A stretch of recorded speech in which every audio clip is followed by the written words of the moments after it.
50-50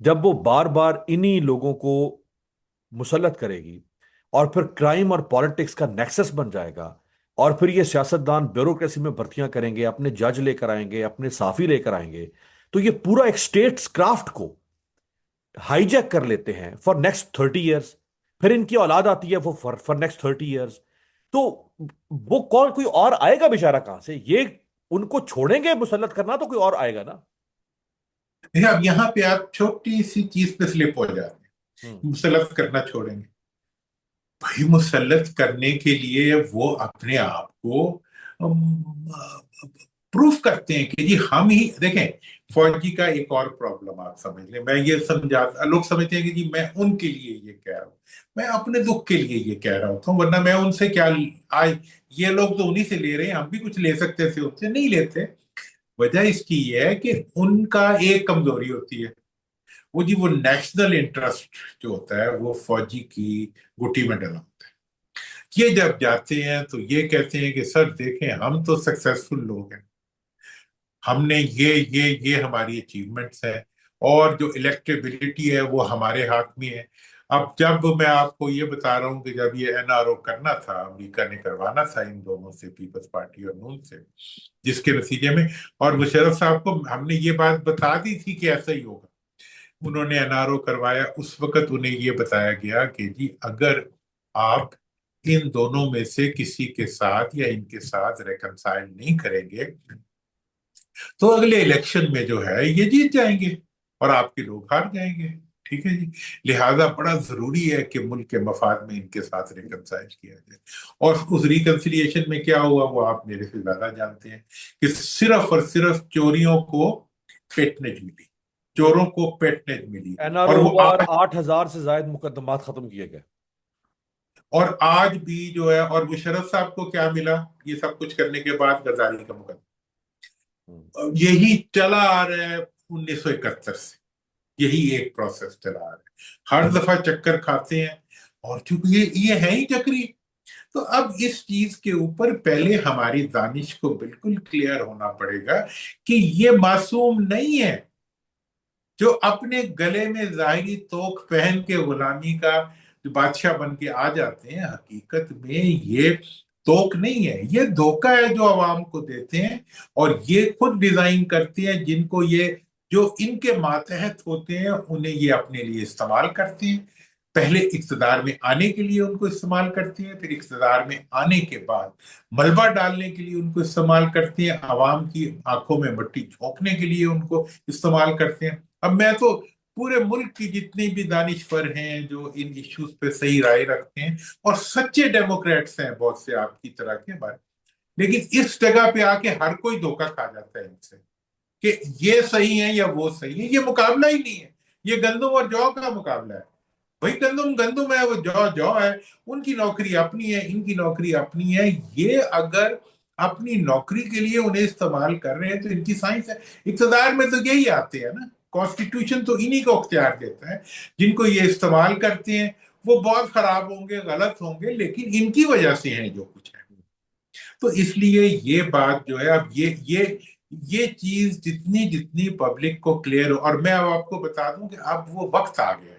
دیکھیں کیا کیا انہوں نے میڈیا کے ساتھ، کہ میڈیا جب الیکٹرانک میڈیا مشرف صاحب نے آزاد کیا تھا نا، اس کے بعد جب اس کا بوم بنا، جب اس کی ایک امپیکٹ آیا سوسائٹی کے اوپر، تو ہمارے جتنے پرومیننٹ لوگ تھے ان کو انہوں نے مطلب نیوز پرسن سے ان کو انہوں نے سٹوری ٹیلرز بنا دیا، ہوں. ان کو انہوں نے داستان گو بنا دیا، انہوں نے اپنا مخبر بنا دیا، انہوں نے اپنا انفارمر بنا دیا. اور آج یہ حال ہے کہ مطلب ان کے لیے بھی ان کا بھی وہی مقام ہو گیا کہ وہ جو ہے وہ بات ادھر کر رہے ہوتے ہیں اور دیکھ پیچھے رہے ہوتے ہیں کہ پیچھے سے ہمیں کوئی مطلب اشارہ مل جائے، کوئی تائید مل جائے، کوئی حمایت مل جائے. اور پھر یہ ہے کہ ان کی بات کرنے کا انداز تک جو ہے وہ حقیقی نہیں رہا. ابھی دیکھیں، یہ بات میں بعد میں بتاؤں گا، یہ خبر اس طرح دی جاتی ہے. مطلب یہ ہے کہ انہوں نے اتنا مقدس ایک، میں سمجھتا ہوں جرنلزم کا شعبہ تھا، جس میں ایک گاؤں میں بیٹھا ہوا تھانے دار کے مقابلے میں کھڑا ہوا جرنلسٹ جو ہے مجھے فرشتہ لگتا ہے ہمیشہ سے. ہوں. کیا کس پریشر کے سامنے وہ کھڑا ہوتا ہے، اس کو کیا بنا دیا انہوں نے؟ وہ انڈین فلموں میں اکثر گاندھی کا بندر بنا دیا. مطلب سارے کے سارے معاشرے کو ریکٹیفائی کرنے والے ایلیمنٹس تھے ان سیاستدانوں نے ساروں کو جو ہے. اور اس وقت آپ دیکھ لیں کہ مطلب 18 چینل چل رہے ہوتے ہیں، ایک بندر آ کے بیٹھا ہوتا ہے، 18 کے 18 اسی کو دکھا رہے ہوتے ہیں. کیا کریں گے چینلز تو ان اب کی سوشل کریڈیبلٹی میڈیا نہیں ہے. ہے. آپ تو خود وزیر اطلاعات رہے ہیں، اس عہدے پر ہیں آپ. اس وقت تو چینلز کی کوئی کریڈیبلٹی نہیں ہے ان پہ، تو لوگ بات کر کے وہ تو تھو تھو کر رہے ہیں.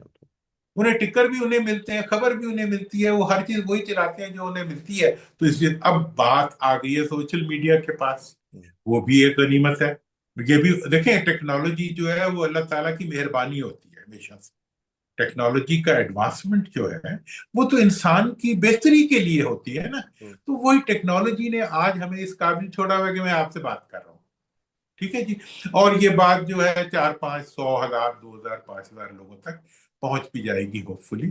تو یہ ایک غنیمت ہے. لیکن اس غنیمت میں دنیا میں لوگ کیا کیا فائدے اٹھا رہے ہیں، انڈیا والے کیا فائدہ اسے اٹھا رہے ہیں، امریکہ والے کیا فائدہ اٹھا رہے ہیں، دوسرے ملکوں والے کیا فائدہ اٹھا رہے ہیں، ہم کتنا اٹھا پائیں گے، یہ ہم نے دیکھنا ہے. لیکن میں یہ سمجھتا ہوں کہ اس وقت عوام کو حقیقت سے آگاہی، ہوں اس میں کوئی مفر نہ دیں سیاست کے نام پہ، جمہوریت کے نام پہ، جمہوریت کے ان دشمنوں جو کہ گھر کے بھیدی ڈھنکا ڈھا رہے ہیں، ڈنکا ڈھا رہے ہیں.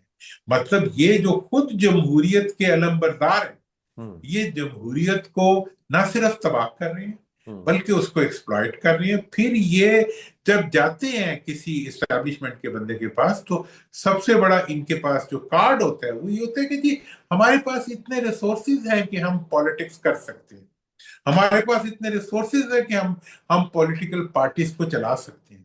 یہ جو عام لوگ ہیں ان کے پاس تو کچھ ہے ہی نہیں، ہوں یہ کیسے پولیٹیکل پارٹی چلائیں گے؟ اور یہ ایسا کوئی نہیں ہے کہ جو ان سے پوچھے کہ تم یہ ظالم کو لائے کہاں سے ہو. ہاں یہ ہاں. یہ جو سارے ان سے تم ایشوز ہیں جن یہ وسائل پہ تم اترا رہے ہو، یہ وسائل آئے کہاں سے؟ یہ تو لوٹے ہوئے آئے کہاں وسائل ہیں. سے؟ ہاں. اور اس وقت کا آپ دیکھ لیں جو جیل میں پڑے ہوئے ہیں ان کے ساتھ کیا ہو رہا ہے. جو جیل میں پڑے ہوئے ہیں اپنی پارٹی والے بھی چاہتے ہیں وہ جیل سے باہر نہ آئے، حکومت بھی چاہتی ہے وہ جیل سے، کیونکہ وہ باہر آ گئے تو ان کی بھی نوکری گئی، ان کی بھی نوکری گئی. ہمارے جیسے لوگ جو ہے وہ لپٹے ہوئے الفاظ میں جو ہے ان کے حق کے لیے بات کرتے رہتے ہیں، جتنی کسی کو سمجھ آ جائے یا جتنی کوئی چلا سکے. لیکن یہ اب بتائیں بات کہ آپ نے چونکہ این آر او کا ذکر کیا، تو اس وقت آپ بڑے اہم عہدے پر تھے. تو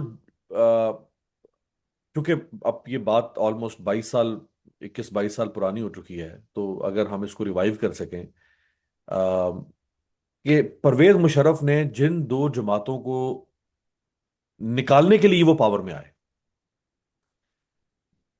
اور ان کو چارج شیٹ کیا، جاتے ہوئے انہی دو کو واپس اقتدار میں بٹھا کر گئے ہیں.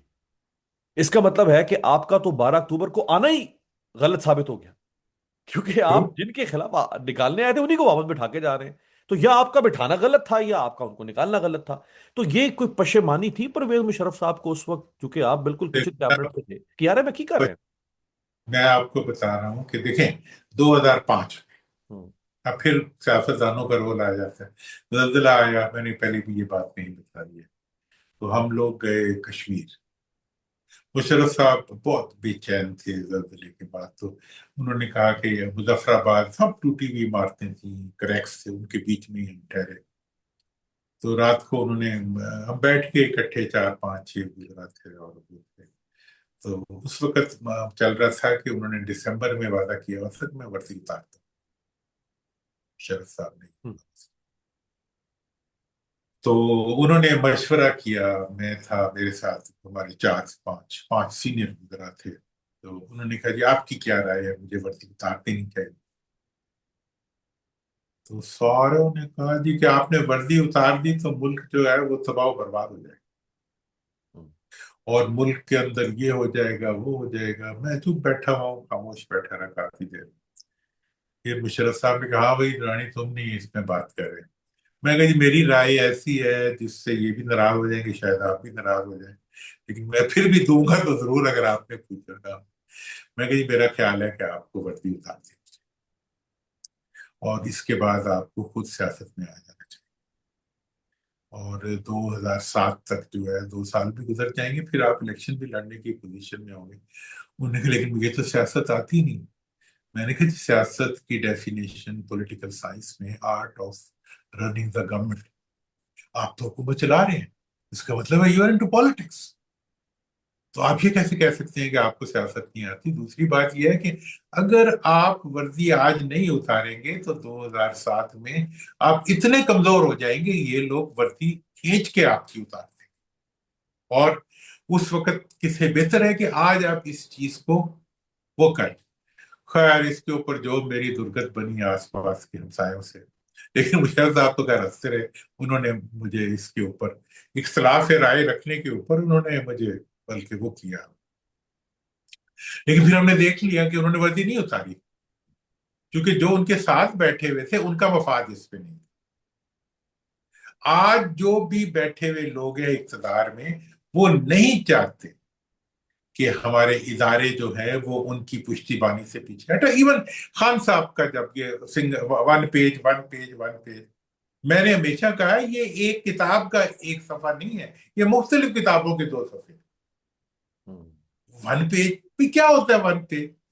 تو اصل بات جو اس وقت پرابلم ہے ہماری وہ یہ ہے کہ ہم غرض کے اندر رہتے ہوئے ہم اپنے مفادات کو، یہ ایک لمحے کے لیے جو ہمارے سیاستدان ہیں یہ اپنا کام چھوڑتے ہی نہیں ہے۔ جس گھڑی آ کے ان کا ہاتھ لگتا ہے گھڑی کی اقتدار کی کلاک کے اوپر، اسی دن سے یہ جو ہے یہ اپنا کام شروع کر دیتے ہیں لوٹ مار کا، اور آخری دن تک کرتے ہیں۔ یہ فرمائے گا کہ کیا امریکہ نے دباؤ ڈالا تھا پرویز مشرف کو، اور کیا کوئی آرم ٹویسٹنگ کی تھی، کوئرسو میئرز یوز کیے تھے کہ ان دونوں کو واپس آنے دو اور ان کو سیاست کرنے دو یا الیکشن کرواؤ فری اینڈ فیئر؟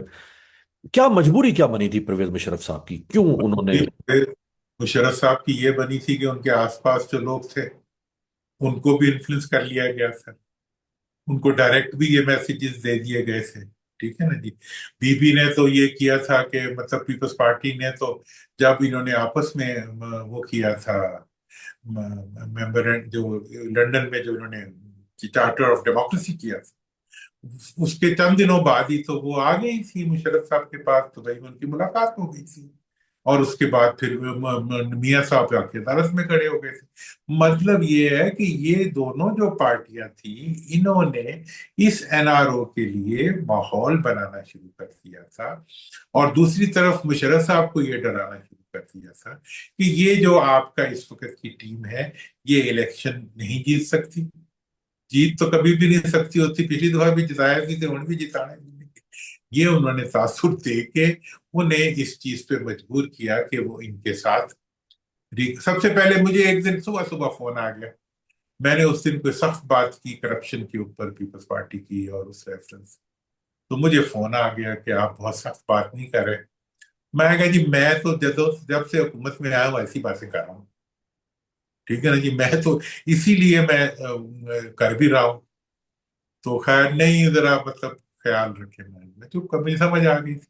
مطلب یہ ہے کہ جب آپ اپنے بنیاد سے ہٹنا شروع ہو، ہوں اس وقت بھی ہمارا یہی ایشو ہے کہ ہمارا جو مطلب پورا سسٹم ہے ہوں وہ اس وقت آ، حکومت کا پورا نظام جو ہے وہ اس وقت اسٹیبلشمنٹ کو لے اور کرنے کے لیے کام کر رہا ہے، ہوں اور انہوں نے امینڈمنٹس کیے ہیں، ان کے ذریعے انہوں نے جو طاقت حاصل کی ہے وہ طاقت حقیقت میں انہوں نے اپنی طاقت بنائی، ہوں اور آج جب کہ یہ اسٹیبلشمنٹ کو کچھ ڈلیور نہیں کر پا رہے تو یہ انہیں بار بار ایک طرف سے میسج بھی دلواتے ہیں، ایک طرف سے آنکھ بھی دکھاتے ہیں ہوں کہ جی اگر ہم نہیں ہوں گے تو پھر کون ہوگا۔ کون ہو صحیح؟ اچھا، آخر میں سر یہ فرمائے گا کہ پرویز مشرف صاحب جب وردی میں تھے اور کچھ عرصے بعد وہ وردی اتارنے والے تھے، تو وردی میں رہتے ہوئے ہی ان کا اپنا ادارہ، ان کی اپنی اسٹیبلشمنٹ ان کو چھوڑ چکی تھی، یا وردی اتارنے کے بعد ان کے ادارے اور اسٹیبلشمنٹ نے ان کو چھوڑا؟ دیکھیں جناب، وردی جب جب کہتے ہیں جب بوجھ، میں نے تو شروع میں ہی کہا تھا جب یہ نئے الیکشن ہوئے تھے 2024 کے، پتہ نہیں میں نے یہ بات کہا تھا، میں نے کہا یہ جو ڈیڈ ویٹ آیا کرتا ہے نا ان الیکٹڈ،